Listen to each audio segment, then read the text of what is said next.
machine ke ma woro pa na agbaga aka je na ko ta nya ga o ma na o road ka ngaje funde gbago ọsọ moto shira machine na agba ọsọ uyo pụta anya ka m lele ndị gbago ọsọ mmadụ na moto kwụsị m n'ihu moto ndị gbago before you know it him for the whole amadu na enwe ike look self no by the side to one be able if you move I shoot ya dem ka film dem ka o egwuregwu ewodi na mmesha agba ọsọ and dem boss o nwere ike gbadi egbe gbapịa ndị nọ n'akụkụ nwanne nwa na aja ndị ike nọ na moto le mere nsani m agbakwala ọsọ mme na ọdịa ma kwụsịrị anụ m onye na-achị m ka I come ajime nye ọzọ mere ọwụ if I move na ya oji ass ji daga ya ure daga na amakasha m ka hụ na ihe ha sure ele ndị iche ma agbara ọsọ if I move you shoot ela sham if I move you were ike mem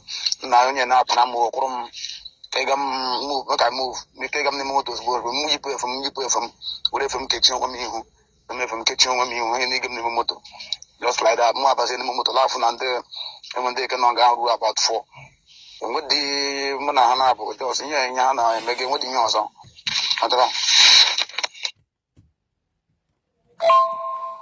Good morning. I know but the first one I when in hygiene, allowance hygiene meeting. So crime may escape on that one. So the case second one is actually already legit.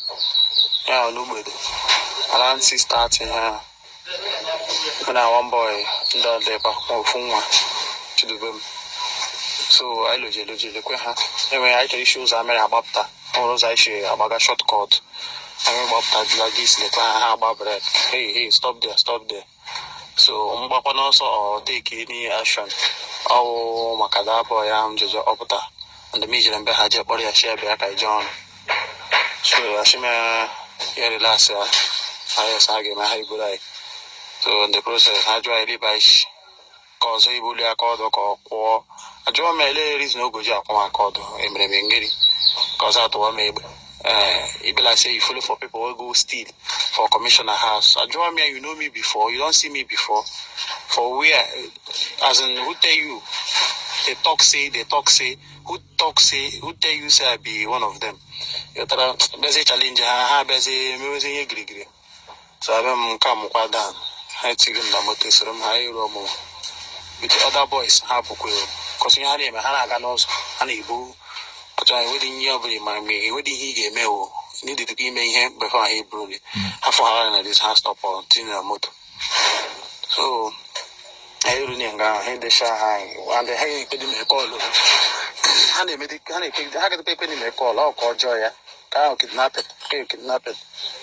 So on the first room, I give them on the was a call, you go like the morning or was in the side for a music call.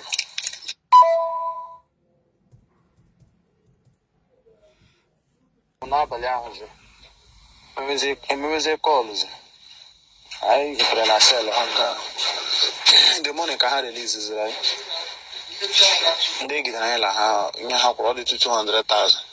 They get in 200,000, they get in 200,000. I am pay release them, but now then Ben you got this right you have 100 or 150. That kind of thing. So we are with the thing.